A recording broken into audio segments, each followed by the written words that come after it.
Hello everyone, welcome once again to Best Recipes with Sharon.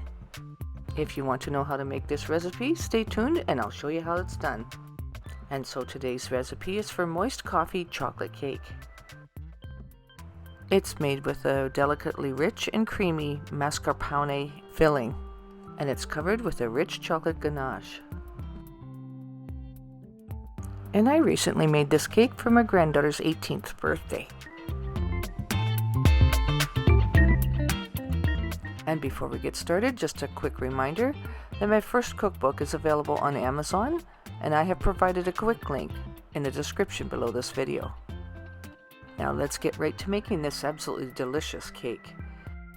We'll start with 3 9-inch round cake pans. Now you'll want to prepare the cake pans so that the cake can be removed easily. So we'll trace around the bottom of them and cut that out and put the parchment paper in after we've greased the pans. Okay, so let's get started with making the batter. Place 1 cup of softened unsalted butter into a large mixing bowl. Measure and add 2 cups of white sugar. Mix that together until it's well combined.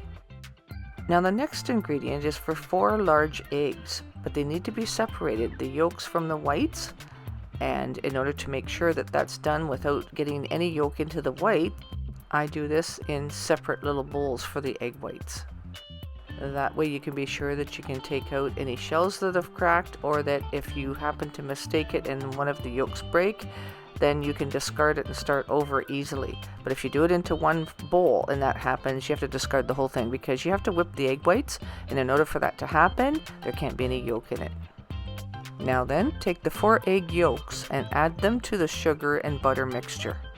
This is one of those recipes where you have to pay close attention and to watch the video all the way through before attempting to make this, because the steps are important. It's not at all hard to make, it's just important to follow the steps accurately so that you have a nice moist and light cake. And now add 2 teaspoons of pure vanilla. And once again, give that a good mix. Now we're going to add about 1.5 cups of buttermilk. And then I add 1/4 cup of sour cream.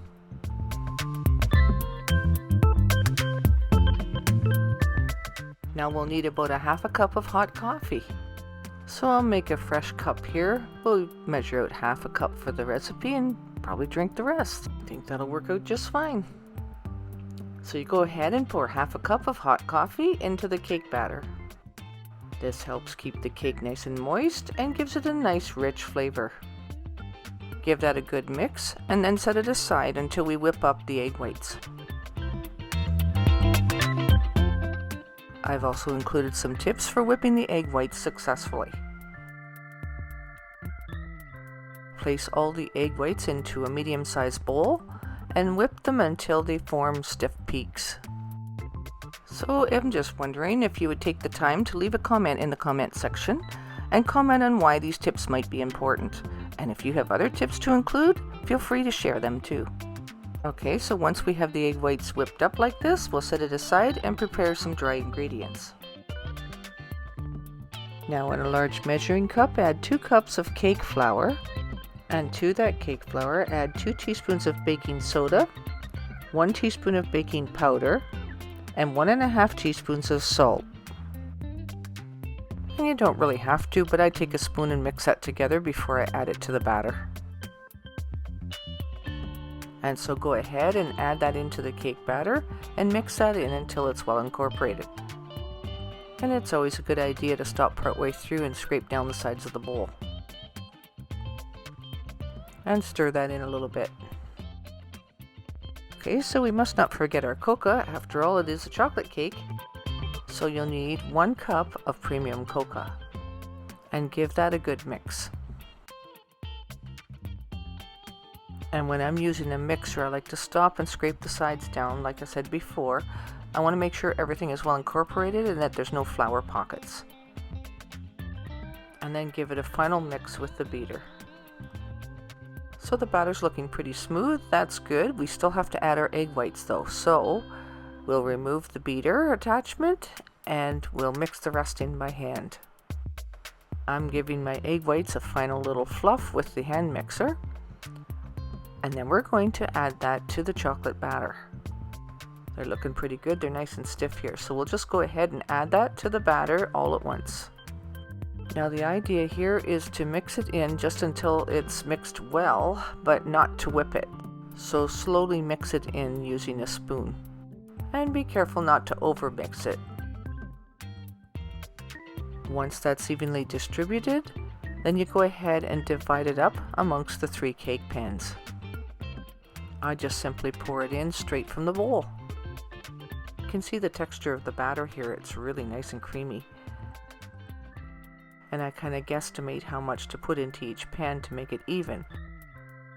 And of course, if you get too much in one pan and not enough in another, you can simply spoon some out and put it in the other pan and even it out better. So no big deal, but I even it out so that it bakes nice and even as well, because you want your layers nice and flat. Now you'll place all 3 pans in a preheated 350 degrees Fahrenheit oven.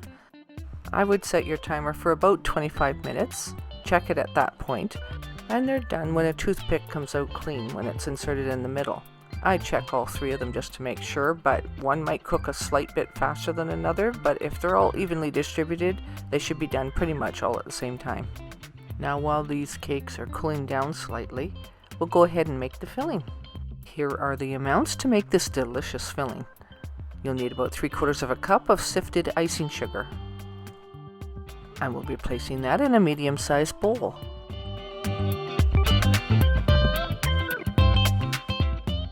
Then you'll need 1.5 cups of pure whipping cream. Add that to the bowl. Also add 1 teaspoon of vanilla. And maybe about 1/8 teaspoon of salt. Use the hand mixer and whip till it stiffens up.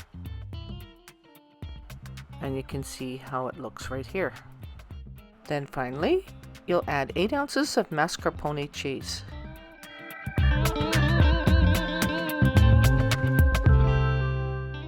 Then you beat that in until it's well incorporated and the mixture is nice and stiff and a nice spreading consistency.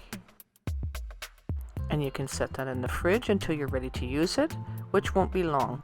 The cake is now cooled off and you can remove it from the pan a little bit easier, so run a knife along the edge, turn it over like this, and remove the parchment paper from each of the layers.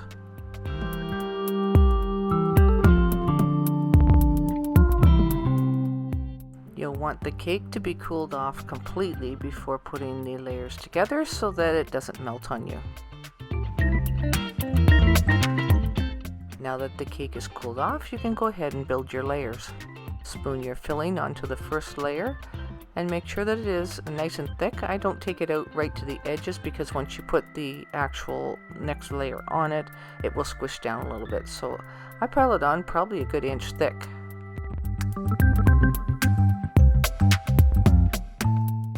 Place the next layer on top, and of course adding another layer of filling.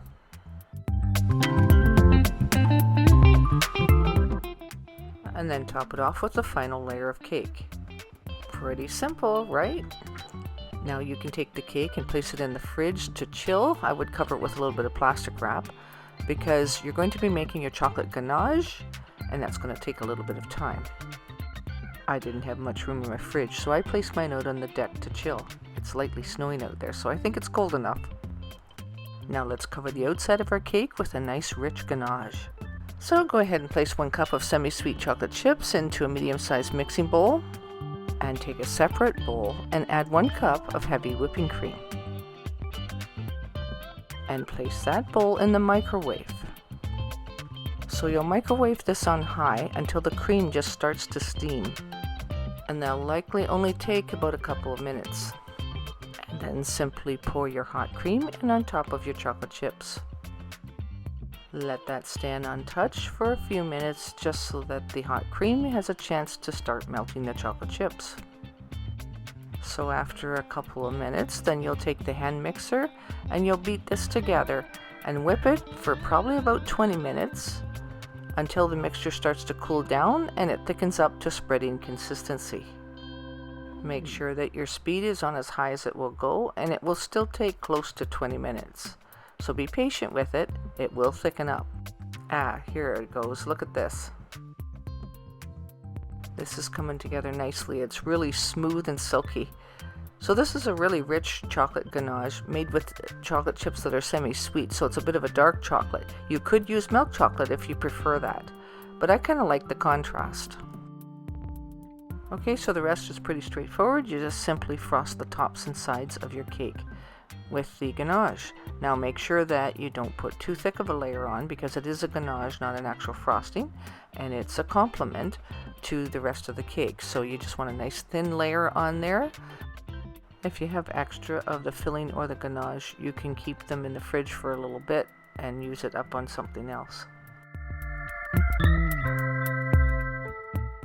Once it's decorated, I set it in a cool spot to set completely. And then we go ahead and cut into it and see what it looks like. Doesn't that look good? The cake is light and moist, and the layers are well defined. And the ganache, not too thick.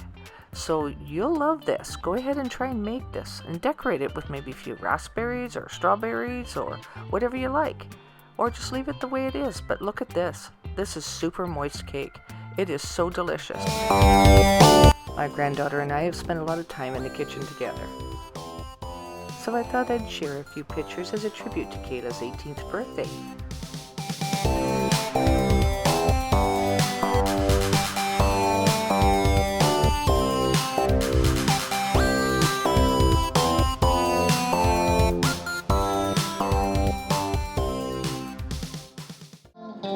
I want to say thank you to everyone for allowing me to share that with you today, and I hope you enjoyed today's video. Good things happen in the kitchen. Thanks for watching the video all the way through, and for your comments in the comment section, and for all those who have subscribed to the channel. I hope you enjoy the recipe, and until next time, happy eating. Now go make some.